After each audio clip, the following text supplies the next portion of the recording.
Today's locker room topic is why people cheat. I know you all want to know. I also know a lot of my listeners are out there cheating right now. So this goes out to all of you guys. I have done my research, and I'm going to tell you from what my research has shown me, stats are all over the board with how much, who cheats, and all of that. The only consistency I've seen, listeners, is that, well, cis men seem to cheat more, but, women are catching up to them. Overall, generally speaking, a lot of cheating is going on in relationships. And fortunately, I have an expert here who can maybe dive down into the stats, give us a clearer vision of who's cheating, why they're cheating, and, well, how much does it matter? Today, my guest is Dr. Deb Laino. She is a sex and relationship therapist, a published author, a major media contributor, and a university professor. You are busy, Dr. Deb. You are a very busy woman, and I have spent a lot of time watching her videos and checking out her website. So I'm excited for you guys to meet her. Will you take a moment to introduce yourself to my listeners? Yes. So first, thank you for having me. This is a great topic, and it's, happening more and more. So it's a very timely topic. But I am Dr. Deb Laino. I am in the Philadelphia region and Pennsylvania region. And as was stated, I'm a sex and relationship therapist, a published author. I just had a new book released. It was actually more of a textbook, but it is also being sold on my website as a regular book, because there's just so much information. Everything from sexual chemistry to, gender to healthy relationships, all of that kind of stuff. I'm a major media contributor, and that's probably in a nutshell. I think I said university professor, but I'm also in private practice. So, just working with relationships and people, and, even some nutrition stuff. And, I work with some holistic medical doctors. I take a holistic approach to sexuality and relationships. And that's in a nutshell. I'm excited to have this conversation with you. This is a morning podcast for me. I think afternoon for you, right? So I'm still in coffee mode. You are hydrating. Is that right? Yeah. I am hydrating. Yes. Now, this is clear. We don't know if it's water or vodka, but it is water. Yeah. if she slurs by the end, we know. So let's raise our glass and let's get ready to talk about sex and cheating. Yeah. Cheers. Okay. Cheers. So, let's just dive right in. Can you clear up some of the stats that are out there? I mean, I did find consistencies in who was cheating more and less, but I thought maybe you could sort of give us a better idea of what's really happening. And I'm assuming that we are talking about monogamous relationships. Yes, because, when you get into like polyamorous relationships or, whatever, open relationships, obviously it's a completely different topic. And subject matter. But these days, when you look at the data, you're looking at a very close line of males and females, who are having affairs in relationships. 10 years ago, I think it was about a 5-point difference. I remember seeing about 43 and about 38% of women cheating, 43% of men cheating in monogamous relationships. And that gap is closing, right? So some of the latest research that I looked at was, 41, 43. All right. So, and it doesn't, as we get into this, you see, why that doesn't, shouldn't surprise anyone, especially with technology. As an example, I would say that males and females in both same-sex relationships and heterosexual relationships are cheating fairly equally. I have not seen data on the trans community or anything like that. So, we'll probably stick with, just same-sex heterosexual affairs. I really appreciate that. I didn't expect you to address it right off the bat, but I really appreciate that because I do. I identify as LGBTQ, and I was kind of, and it will be interesting to discuss. Well, this gendered difference. How does it come into play when we're looking at same sex and when we're looking at heteronormative relationships? I assume because the trans community, all that research is just relatively new and newly being studied. It's just, there's not a lot of data on it. So I do try to make sure for listeners that we are covering all gender options and relationship styles and sexuality. So thank you for addressing that right off the bat. So let's just get into it. Do you find that there is a difference between cis men and cis women in the why? Now, I guess the standard explanation that tends to be given is men are out there for more sex, different sex. Women are out there for validation and emotional support. I am going to be very transparent, as I always am in this podcast. I have both cheated, and I've both been and also been cheated on. And it's interesting to me because that definitely doesn't completely line up with my reasons or experience, or when I've talked to my other girlfriends. Like, I feel like women's sexual needs are underrepresented, maybe, and like Sure. we want different sex. We want to keep it spicy. We get bored and then we stop wanting to have sex in our relationships and we go out and we look for someone to bang. But I would like to hear your thoughts and research on it. Yeah, so much, right? I mean, first off, I think that, the definition of cheating is different for different people, right? I mean, some people, if you look at porn, if you're their partner and you look at porn, you cheated. If you like a picture on social media of someone that you might be attracted to, or someone your partner perceives as attractive, that could be perceived, okay, as at least pre-infidelity, right? I mean, so there's so much. I mean, I've heard over so many, years of being in this line of work that, if you look at another person, or if you do this, or if you do that, like, everybody's got their own rules around this, even emotional infidelity. Yeah, so I'm going to interrupt you because I did start in the wrong place. Maybe where we should have started was, what's the definition of infidelity? Yeah. How are we defining this and studying it? Yeah. So, like I said, I think it's different for all people. We know there's emotional affairs. We know there's physical affairs. Physical affairs tend to be a higher betrayal factor, okay, for most people. There is a little bit of research on when in a heterosexual cisgender relationship, that if a woman has a physical affair, it's more betrayal for the man, and if the man has an emotional affair, it can be more of betrayal for the female. And that, again, is one side of the research. There is multiple, I think, diversity here, okay, with regards to, how this is defined by different people. And I think that that's okay, right? And I think that those conversations actually need to happen in a relationship, like, how is infidelity defined, so that there's some healthy boundaries, okay? And I kind of use quotes with healthy because, if someone says, well, I don't want you looking at another woman or man, I don't want you being on, friends with any of the, same sex or opposite sex people on social media, right? Then we're getting into some unhealthy territory, right? So we've got to, understand that as well.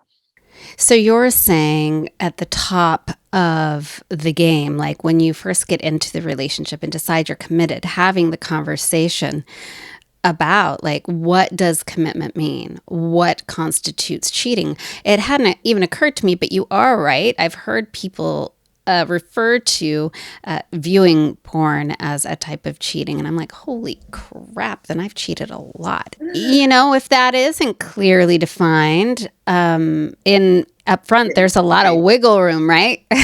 in a relationship Yeah. to get extra needs met. Especially in the age of technology, right? Like if somebody DMs a dick pic or, and then, their partner responds to it, right? I mean, there's just so many ways to view this, okay, especially with technology, right? If somebody's flirting with somebody or sends a little winky picture on Facebook and their partner sees it, right? I mean, these can feel like threats. And technology obviously is one of the reasons why people are cheating more. I believe that 150%. Since we are talking about heteronormative relationships and same-sex marriages or relationships, how does that look when you've got two women together and infidelities? Do you see a difference between the queer community and the heterosexual community and how that all looks? Yeah, I don't see too much of a difference. Okay. Some of the emotional, affairs that happen, with same-sex female relationships. I think it really ultimately depends on the people, because you will see affairs happening across the board. Okay. I just, last night got off a session, and, narcissistic tendencies are, usually directed at males. Okay. At least the trend is. We know that that's not necessarily true, but, this female was in a relationship with a female prior to her male partner, and they both cheated on her and completely denied it, and went through a very similar experience with both partners. Okay, so you will see similarities, with cheating, because the accessibility is there for the LGBTQA plus community, for the heterosexual community. I mean, the accessibility is there. Matter of fact, as I was saying with the, online technology, dating apps, I was teaching a class yesterday, and we were talking about how the LGBTQA plus community uses, dating apps more than the heterosexual community does. Okay. So, again, when there is accessibility, there is going to be more of the behavior patterns. And that doesn't mean that, heterosexual people aren't using dating apps, right? I mean, obviously we know that they are, but, the LGBT community is getting, using them more. I want to go back to your comment about narcissism and how that plays into cheating. You kind of threw that out real quickly about narcissistic tendencies directed at men. Can you talk about narcissism and cheating and how that goes together or doesn't? Yeah, and I think there's layers to that as well, right? I mean, a good friend of mine who is a holistic medical doctor had said to me, I mean, we all have layers of narcissism, right? I mean, so, and I agree with that line of thinking. Okay. You've got at the top, like the NPD, the narcissistic personality disorder. Okay. And then you've got layers of it, throughout. When somebody's doing something knowing that if somebody finds out, they're going to be hurt, that's a narcissistic tendency. Okay. Like you are in the mode of meeting your own needs at the cost of someone else's emotion for a temporary, in most cases, dopamine rush. Okay. So there is a hue of narcissism when people have affairs, and a hue of narcissism when people have multiple back-to-back affairs. Okay. Now, again, narcissism is a trendy word right now, and it's, the finger's pointed, you're a bad person. But the reality is that there's layers of narcissism. Okay. And, we all carry some of those traits and behavior patterns. Yeah. Okay. So again, I know I'm going to hurt somebody doing this, but my needs right now blow yours out of the water. So screw you. Okay. And I'm going to do this because this meets my need right now. Right.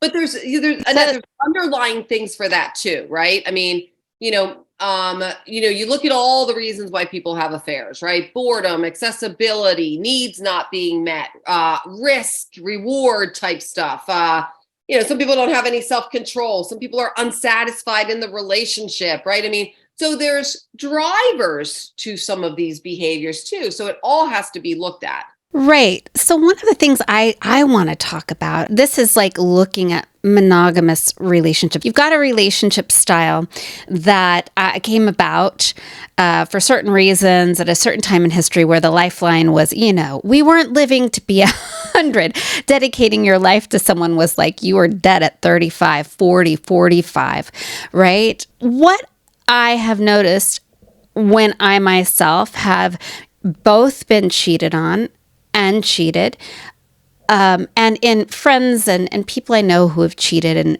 we've had long talks about it, is this element of really feeling trapped in a situation where you still love your partner, but you are very unsatisfied. It feels unfixable. In most cases, it was unfixable, but you're legally married, which is super fucking messy to get out of. You've got kids. You've got just to live separately would break you you know what I mean? There's all of these things that come into play. And then you're in a relationship where the two of you just can't meet each other in a place that works. And so many people have just said, yeah, I love them, but they haven't had sex with me for a year. I need to have sex. I've tried to negotiate, or they're having sex with me once a month, or when they have sex with me, I can tell they hate it, or, whatever it may be. What about that element? And that we do make a commitment to one another to be there for each other and each other's needs. But cheating is held as so much more terrible than refusing to meet your partner's intimate needs, or you know what I mean, which no one owes anyone sex, let me be clear. It's just so very complicated, and I'm curious what your view on that is. I completely agree. Complicated. Okay, you just took a day out of my office and what I see regularly, right? So there's, I think, several different ways to look at this. First off, I would go back, and I always kind of teach this idea. We don't have a system. We don't have an education system that teaches about healthy relationships. Okay. Bottom line, people are, floating around out there, flopping around out there. You get messages about your soulmate or your other half. Right. So, I mean, you're not even in this realm. You're not even considered a whole person. Okay. So, I mean, it's just so mind blowing. But I do believe that if we had a education system that taught, say, something like comprehensive sexuality, okay, that included healthy relationships and healthy sexuality, and people had a mentality around healthy sexuality, or a healthy mentality around healthy sexuality, healthy relationships, and could talk about these issues, I think that we would understand the psychology around these issues much better.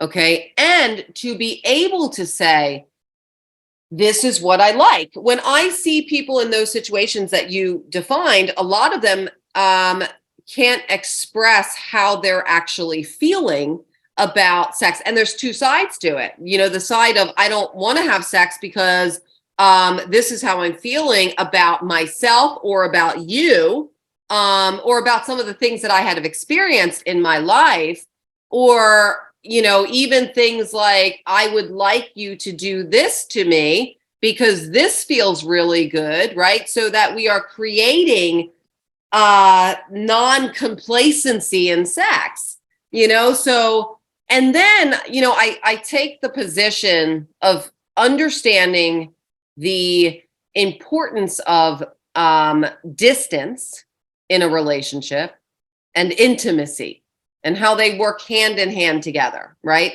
Because boredom is huge. Boredom is a huge reason why people have affairs, okay? They get complacent in the relationship. They, don't feel, sexually attractive. It's not exciting. And if we understood that you don't have to know your partner like the back of your hand, okay? You should trust your partner, but you don't need to know every detail about them to have intimacy, okay? Mystery is one of the things that brings on, eroticism, like erotic thinking. So, there's just such a lack of education around relationships and sex in a long-term relationship, okay? So when people keep their own identities and they have their own interests and they haven't emotionally fused with the other person, they remain erotically charged. Right. And when you start changing yourself to fit the personality of the relationship, right? Yes. And I think what makes us fall for each other is like you see this person in their uniqueness and what makes them like shine and magical. And you get together with them, and then that shine can be intimidating. It's like a jewel. What if everybody else sees it? And there is some part of us that wants to dull that shine or hide it and keep it for ourselves. And that can happen in a relationship. And when that shine's gone, then suddenly you're like, oh, maybe you aren't the one. You know what I mean? And we do kind of stop doing the things that make us shine and exciting to our partners. Yeah. And I think it's so profound what you say.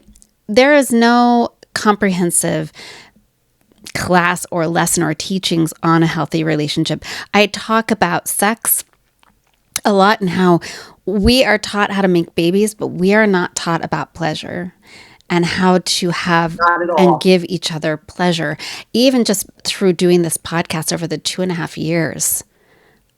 And I thought I was pretty knowledgeable. I mean, I've definitely explored, but I have learned so much, and I have realized how little I even knew, and I'm still learning about pleasuring someone else and pleasuring myself. And here we have people committing life together who don't even know how to be intimate truly. Yeah, I mean, think about it. Pleasure is vaginal penile penetration. I mean, that's, for years, that's what it was, right? And then the, LGBT community comes in and they're like, well, wait a second. Well, then that delegitimizes, the sex that I'm having because I don't have a penis. I have a vagina and you have a vagina. Like, we're having sex. Like, what the hell? And then even with the asexual community, right? I mean, they're not even really having sex. Okay. And so how are they, that's a group that feels really unlegitimized. Okay. And they shouldn't. Okay. But, so yeah, we don't do anything with pleasure except vaginal penile penetration. Right. And I think hopefully that's becoming more expansive now that we're finding about all the different ways to have sex and what sex really is.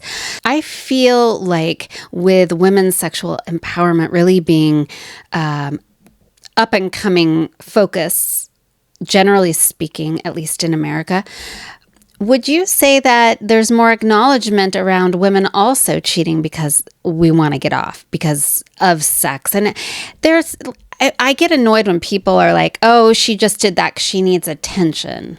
And I'm like, yeah.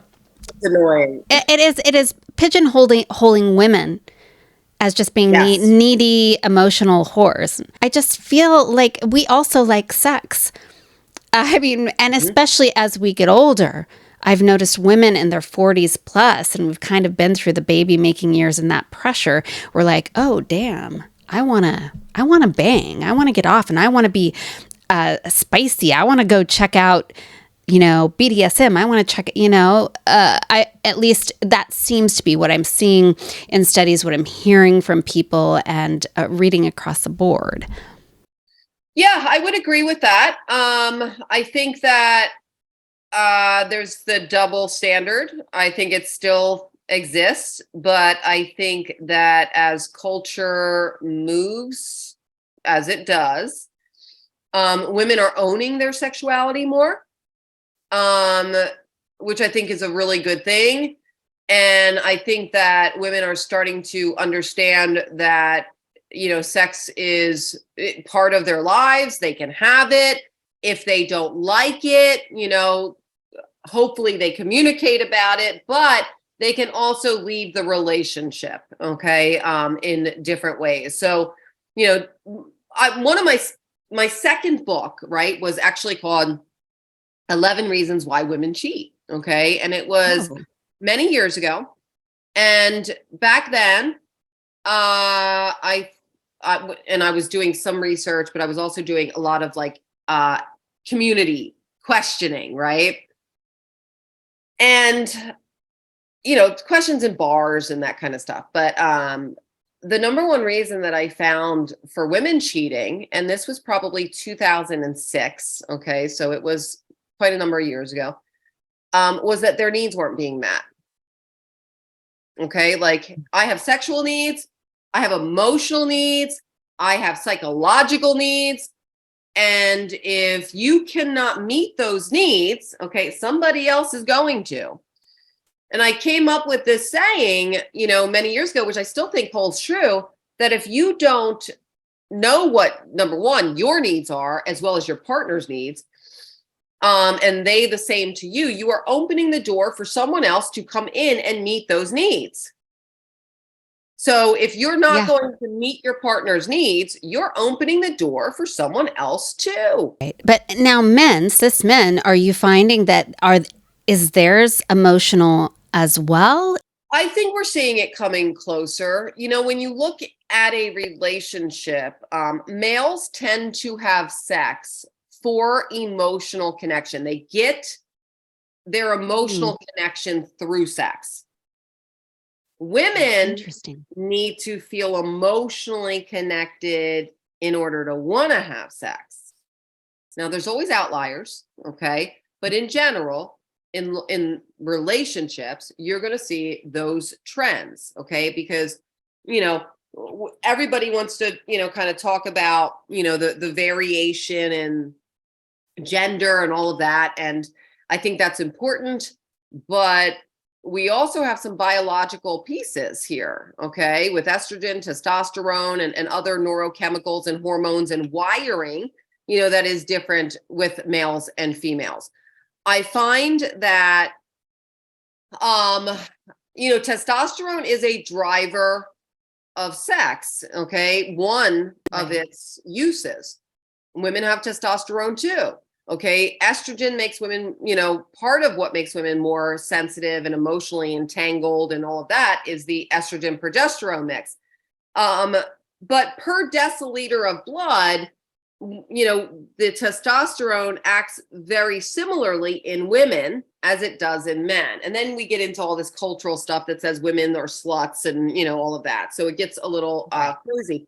But I think the number one reason, or at least the top reason for men having affairs also is needs not being met, because men do get emotional needs met through sex.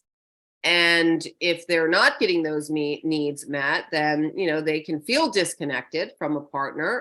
I mean, and you do hear a lot of people who cheat and then they're caught will say, I still love my partner. I don't want this to end. I didn't not love them when I did this. Do you believe that's true? Because I believe that's true. Just in what I've seen and witnessed, I believe there's a truth to that. I believe that, absolutely, in most cases. And that's where we get into other reasons for people having affairs, right? Like, I love my partner. They don't show me any attention. I love my partner. I want to be with them, but when I try to tell them what I need, they don't listen to me. Okay. I love my partner, but they aren't interested in me. Okay. And I feel like I'm alone. I feel like my partner doesn't love me, but I love them. Right. So there's all kinds of, dynamics. Oh my gosh. Right. That hearing you say that, I believe so many people, specifically, I love my partner, but I don't feel like they're interested in me. I've heard a lot, and I have felt this. I love my partner, but I don't think they like me, but they don't want to let me go. Yeah. A lot of times I've heard people say, I tried to break it off, but they don't want me to.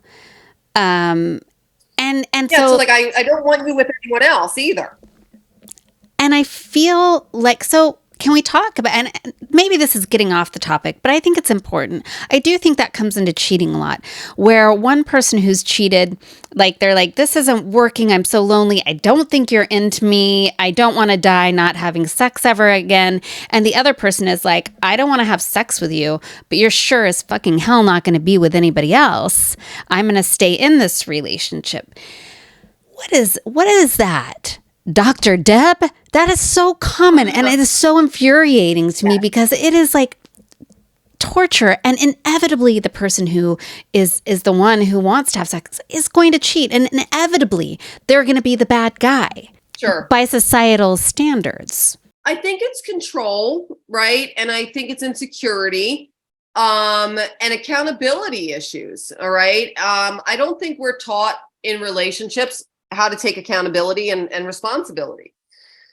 So I'm going to, it's like a perfect storm. Okay. I've got some insecurity. I've got some control issues, and I don't know how to take accountability and responsibility. So I don't really want to have sex. Okay. For A, B, C, and D reasons.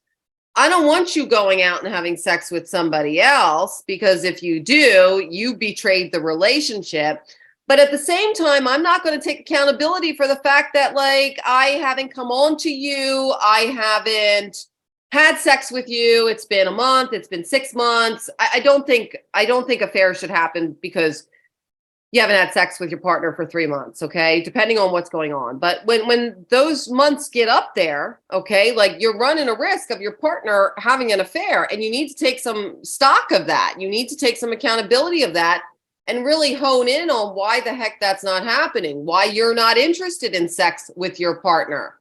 Because if you think that person is just there in your life to serve you and your needs emotionally, then you have no idea what a relationship is about. Okay. Like, sex is part of a relationship. It's a glue that holds it together, unless you are, asexual and you are with an asexual partner. And those relationships can be fine and healthy, but you need to take accountability, right? Like, okay, maybe it's, I have pain when I have sex. Okay. Well, what are you doing about it? Okay. I don't like the way you treat me. All right. How are you working, both of you, on resolving those issues? You don't just stop, okay, and then tell the person that a very important part of their life they can't have anymore because you are with me, and I don't want you to leave me, or I don't want to leave you, but I'm also don't want you to live your best life. That's selfish. I mean, there's hues of narcissism in that mentality as well on the other side. I was going to say, it's really interesting how that can pop up in different ways, right? I was married for years, and I'm still like best friends with my now parenting partner. And, we tried monogamy, we tried non-monogamy, open relationship. And the relationship just got to this point where I really didn't want to have sex anymore with him, and I still found him attractive. I knew he was an attractive man, but there was something that we just couldn't heal. And I remember just looking at him and going, like, I want you, I will not steal that from you. I support you in finding that with somebody until we figure this out, because I couldn't figure it out. we couldn't figure out what was happening. And, we never did. Obviously, we transitioned to a different type of relationship. But for me, it was like, God, I don't want to take this from somebody else. I know that's wrong, right? Our conversation is straight a little bit, not really, because I do think this is a solid, relatable example that you hear repeated again and again and again, and why people feel like they can't leave, right? And instead end up cheating. And it's easier. It can be easier to cheat, right? I mean, it can be easier to meet those needs on the down low than to confront these issues that could have been years of buildup, 20, 30 years of a buildup. And it's just, for a lot of people, it's an easier way out, okay, to have this sort of second life, okay? And I understand that. I get it, okay? But it's not the productive way. It's not the ethical way, to do things. I will tell you this also on a side note, that I find that when women don't want to have sex, it is because 95% of the time, that's just my rough estimate, that they have emotionally shut down to their partner. For whatever reason, maybe that they, aren't being heard, aren't being acknowledged, or, whatever. But it's usually an emotional shutdown, okay, that makes a female partner not want to have sex. And again, there's other things too, right? There can be the question of, wait, am I attracted to men? Maybe I'm attracted to women, like those types of things. I mean, I would like to say I think most of us go there, and most of us are, but I'm just saying. Yeah. So, I mean, why this is such an interesting topic is because it's very personal to people. It's very unique to people. Everything from how they define affairs and cheating to the reasons why, and also a very important part is how they resolve it, right? I mean, I've seen some things where I was like, my God, if that happened to me, I would not be in that relationship, but they managed to work through it. Somebody had 30 affairs on somebody before, right? And a couple of kids outside of the marriage that they had no idea of, okay? And, they ended up staying in the relationship and working through it. Did he have money? Did he have money? And she was like... There was a lot of money involved. I knew it. But I think the point is that, like, people resolve things very differently, right? Some people have very strong values on affairs, and that value says, if you cheat on me, we're done. That's against my values. Other people have different values, right? Like, Annette, your values around it now have grown into a different arena, and, you are maybe a bit, not as harsh as some other people, based on even your own experiences. Yeah, no, I have a lot of empathy for the human condition in relationships. I've been through, a lot, as I know we all have. And what I don't see people as black and white, good and bad. Now, let's be honest. Sometimes there are people who are just fucking dicks. Like you don't care about this person. But I don't feel like that. I don't believe that is the most common situation. And I'm not promoting cheating, but I also feel like, yes, it's not ethical to cheat, but it's also not ethical to hold someone hostage in a relationship where you don't intend on meeting their needs.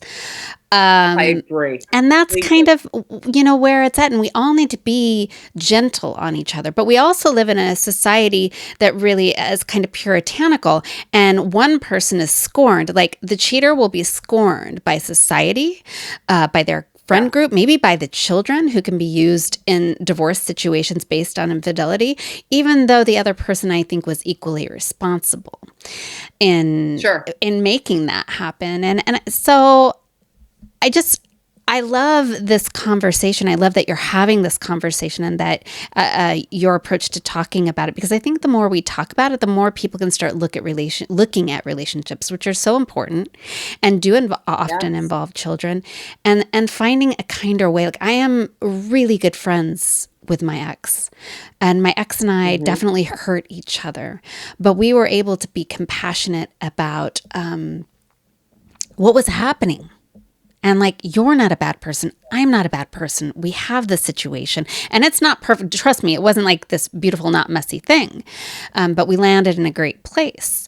And I would love to see that happen more in our society. So, I mean, I guess, I could talk to you about this literally all day, but we can't do that. So I do just have a couple last questions. Do you think affairs ever help relationships? Yes. A lot of people give me a side eye when I say that, right? But Mhm. affairs will help a relationship when the affair puts the relationship at ground zero and everyone is taking accountability and responsibility. And then they can rebuild their relationship, recognizing that they both had their roles in it. Yes. Yes. Wow. Thank Absolutely. And you. the relationship can become stronger. Yeah. It can become stronger. The accountability on both sides, which is so hard for people to do. Accountability is something I think humans struggle with, right? Owning our own So do stuff I. generally. Yes. Um, and I guess on the flip side of that, how often do you think cheating is just ground zero? Like, when people are just like, you cheat on me at all, it's just done. Like, going into a relationship. Well, what do you think of that approach? Um, you know, it's somebody's value system, and I don't want to judge that value system, but I think we have to understand the reasons why. And I'm not saying that, again, like you said, Annette, I don't condone affairs. Okay. I understand affairs in most cases, and there's some cases that I don't understand. And and I want this to be clear to your listeners, is that if somebody cheats on you and you can understand your role, that's great. But there are those people who are hurtful, right? I don't think they're in the norm. I agree with you like that, but there are. And if somebody's just like repeatedly having affairs, there's a problem. And, Mhm. that person obviously has to take responsibility too. I also want to say this, that a lot of people have told me that it wasn't even necessarily the affair that was the problem. It was all the lies around it. So And now, gaslighting. yeah, like, how do I trust you? Who are you? And that becomes Mhm. the trauma, situation. So I do think that if someone is habitual, okay, with these types of things, then there's a problem. And in order to not come out of the relationship with post-traumatic stress disorder, depression, anxiety, all of that kind of stuff, there is a time to leave the relationship. I will say this on that note: if somebody's had one affair, there's about a 75% chance that it can be fixed. Two affairs, 50. More, two plus, or more than two affairs, 25 and less.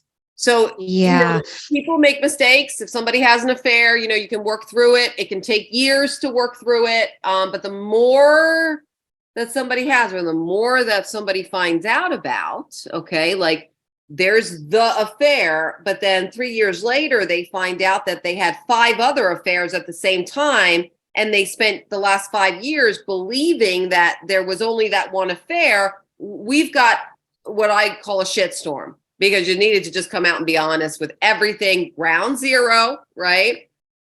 Lay it on the line so that everybody can heal from this. Yeah, well, that's fascinating. I do think the mix of cheating with somebody really gaslighting and manipulating you. I've been cheated on by, well, a couple of people, but one person in general, where it just felt like emotional and mental abuse combined with cheating, you know? And I was like, this is beyond like two good people in a long-term relationship that kind of stray and fuck up. This is like somebody, the toxicity. You can feel it emotionally. You feel sick almost emotionally. Yes. Like something dirty is inside your body. I don't know how to explain it, but there is a very distinct difference between, I think, kinds of cheating and the people who are doing it and the reasons. So, yeah. And listening to your gut, right? I mean, just like you were saying, right? Like if I'm questioning like everything that I'm feeling, there's something going on here. Maybe it's within me, but maybe it's with somebody else, like also trying to get inside, like the gaslighting stuff. Like I always try to tell people, look, trust your gut. There's so many things I could ask you, but I guess I'll have to save it for another time if I am able to get you back on the show. And I want to thank you so much for having this candid conversation. It's really enlightening, and it is, I think, relationship dynamics are ever changing and evolving. And so the information we have now on why people are doing what they do is evolving and changing. And I think this conversation has really shed light on some really important topics around cheating and infidelity, why people do it, where accountability is important, and whether or not it's worth trying to heal. So, yes. So thank you. I would love for you to take a moment and tell my listeners where they can find you. I mean, are you open for counseling if there's someone out there that has in the middle of an affair and wants help? Like, what all do you have out there for people to check out and connect with? Yeah, absolutely. And thank you for having me. Okay. I mean, I always love these types of shows and, just, podcasts in general. People can go to yoursexdoc.com. I am ironically still doing a lot of remote sessions. So, I see people, I've got clients in California. And I also obviously, I have an office here in Pennsylvania, and I do relationship retreats and all kinds of stuff. But, my website, my contact information is on my website, and anything that you need is there. I will also put all of Dr. Deb's. Can I just call you Dr. Deb? I just want to call you Dr. Deb. So many people do. Information in the notes of this podcast so that you can go directly to her site and check it out. I want to look into those relationship retreats. So many of you may want to also. You guys know where to find me on social media. It is in the notes of this podcast, but Instagram, Facebook, Locker Room Talk and Shots, She Explores Life. And you can always connect with me on my personal Instagram, which is Being Benedetti. Don't forget to watch this on YouTube at Annette Benedetti. And I'm on TikTok, Locker Room Talk and Shots podcast. So until next time, guys, if you're cheating, think about it. Re-listen to this episode, make some better choices. If you are not meeting your partner's needs, do the same. Until next time, I will see you all in the locker room. Cheers.